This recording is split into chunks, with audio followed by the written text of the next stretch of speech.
ان الصلاۃ تنہی عن الفحشاء والمنکر، یقیناً نماز جو ہے بے حیائی کے کاموں سے اور منکر چیزوں سے روکتی ہے۔ اب کون سی نماز روکے گی؟ ہماری نماز نہیں روکتی۔ کیوں نہیں روکتی؟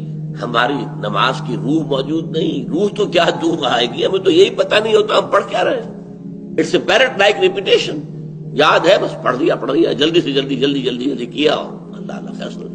اور چونکہ اس وقت اس کا آپ کا ذہن جو ہے وہ اس کام میں مصروف ہی نہیں ہے کہ وہ سمجھے کہ آپ کیا کہہ رہے ہیں، لہذا خالی ذہن تو رہ نہیں سکتا۔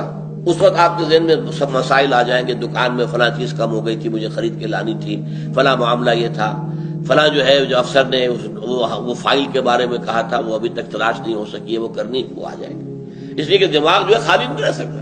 جب آپ کا دماغ نماز کے اندر انوالوڈ نہیں ہے تو ویکوم رہ نہیں سکتا اس دماغ میں، پھر وہ چیزیں آپ کی آئیں، اسی کے اوپر آپ کھڑے ہو کر زبان آپ کی پڑھ رہی ہوگی اور